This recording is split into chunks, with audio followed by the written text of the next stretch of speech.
Hello, you wonderful people, and welcome to another episode of Not Too Comic Book. This being a show, we're talking about TV shows that are adaptations of comic books. For today's episode, I'm going to talk about the latest episode of Van Helsing. So, a very interesting episode. This episode mainly focused on Mohammed and Sam.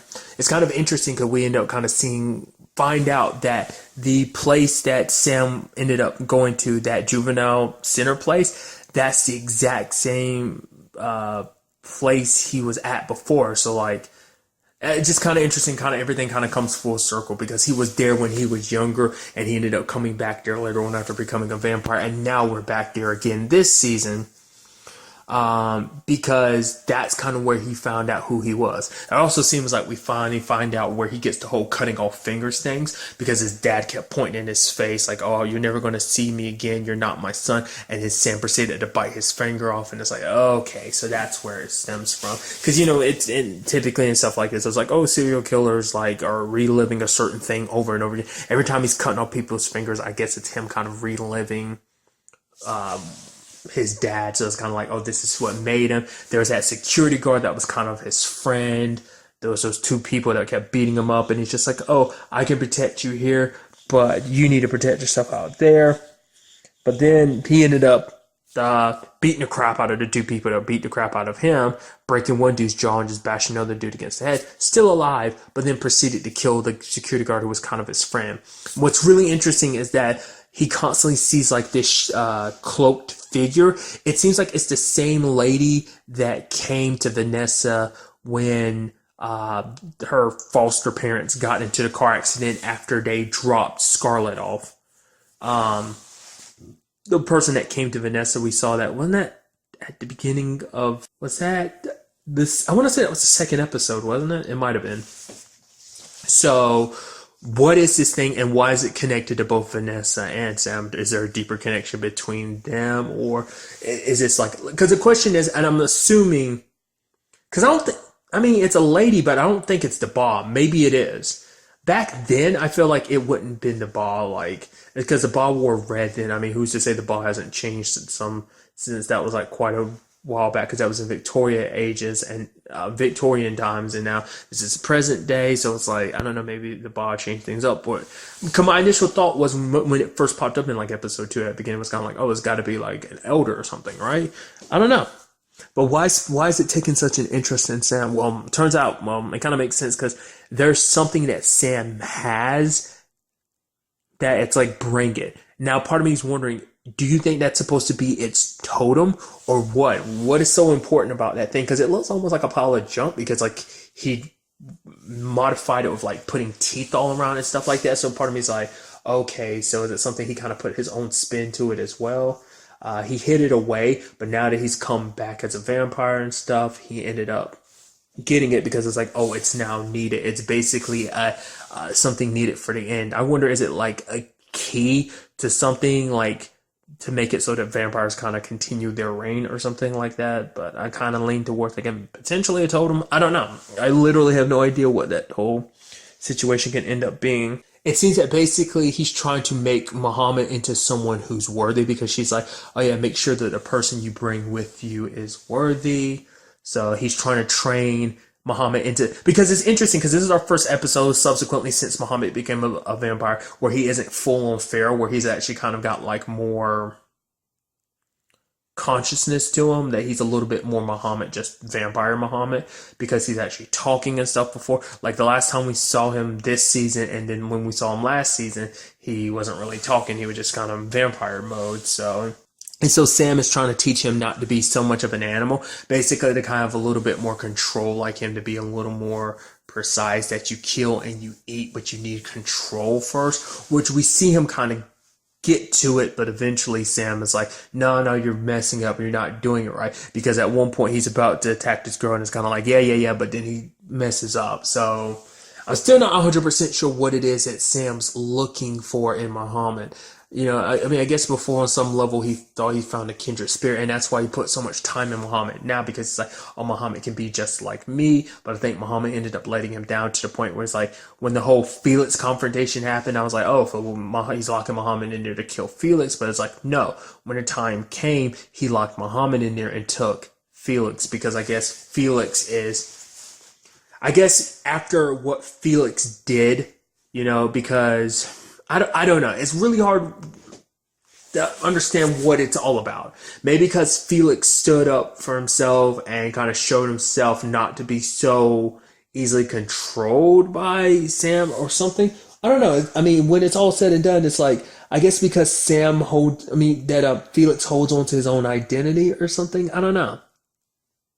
Like why he did what he did. Just because I guess he feels like, well, because I guess also because the thing is, Sam kind of broke Felix in many regards, yet at the same time, Felix still remained himself. So maybe those are key factors in everything. He never broke Mohammed down before Mohammed became a vampire and everything. So he's not as malleable as Felix. I don't know if that's supposed to be it, because a lot of who Mohammed is still there, just amplified by him being a vampire. But maybe if Mohammed was broken down first, then became a vampire like Felix was, he'd be a lot more swayable to what you want him to do.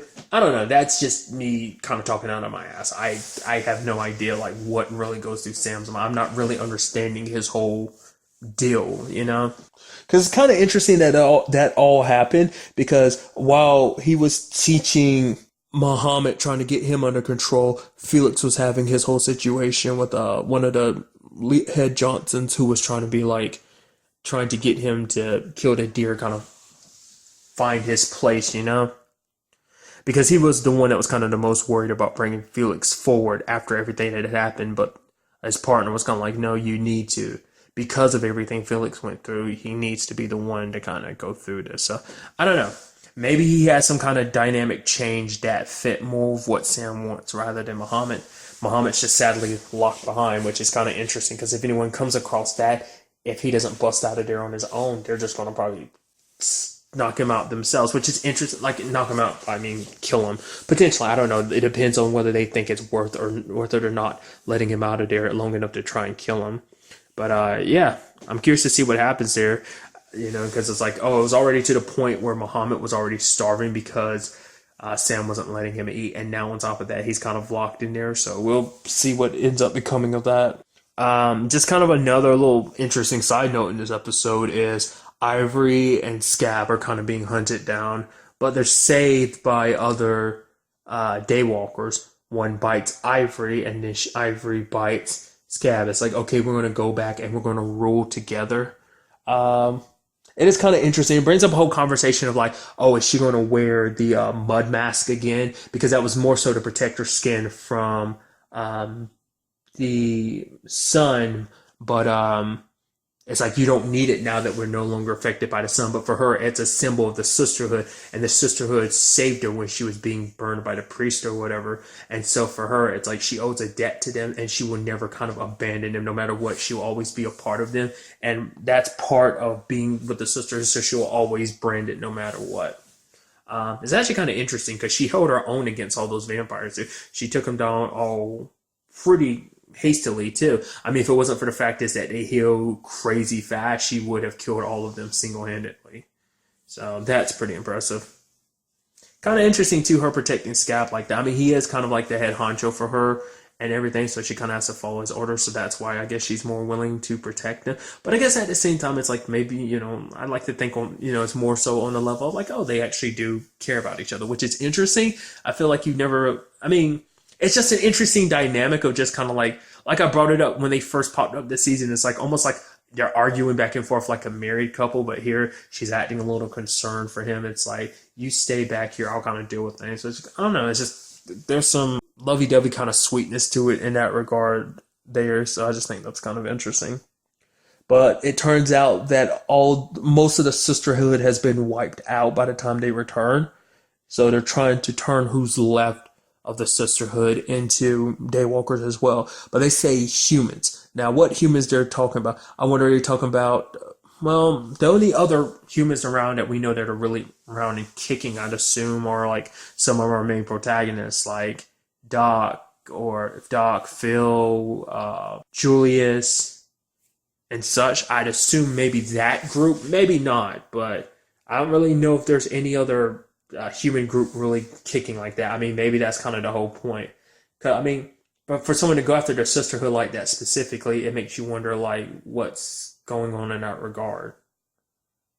Because I highly doubt it's like Vanessa and them. So I'm wondering who it is because they make a point to show you like the smoke in the distance. So maybe we'll kind of find out about that next episode. We'll have to see.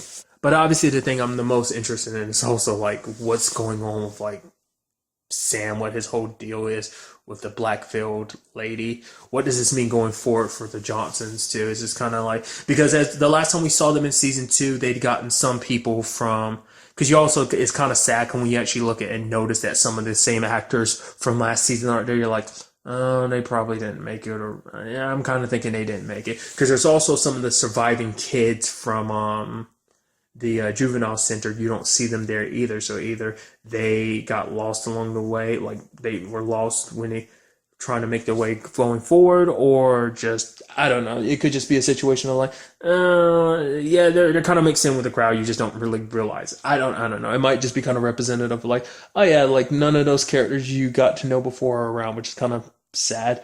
But, you know, they could easily just make it so like, oh yeah, secretly they were there, you just didn't see them, type of thing. So I don't know.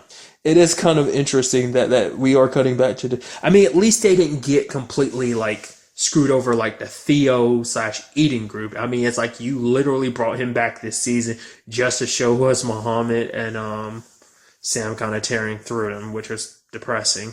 At least they didn't get screwed over that regard. So hey, they're still alive and kicking. So that's something. There's a silver lining to that, I guess. So, oh yeah, I did forget to talk about too. I guess it's kind of representative too, because Sam ends up wearing that thing that he's supposed to bring. He loses the fingers because I guess that's who he was, but this is who he needs to be and who he wants to kind of be right now. Because that's kind of a whole point of this whole thing. Like this entire episode is basically like a gigantic existential crisis episode slash identity crisis of just kind of figuring out who you are. And it seems like Sam's kind of found who he is. It's kind of like, oh, the finger things, that's not who I am. He's kind of like, oh, I'm on a grander purpose, I'm on a grander mission. And I guess that's why he was so hard on Muhammad, because like, oh, you're not seeing the vision here, that there's something greater beyond just handling things the way we handled it. It's kind of like, enjoy, I don't know, it's almost like he's kind of saying like, enjoy all the aspects of the vampire with all your senses, kind of like, oh, the smell, the hear, the feel, the taste, and kind of just take it all in. Like I said, I don't know. I didn't 100% grasp what Sam was trying to accomplish in this, but I'm still interested to see where that ultimately all goes. But really, that's all I want to talk about in this episode. Until the next time we meet, be happy, be safe, live life to the fullest, and enjoy it. Good day and goodbye.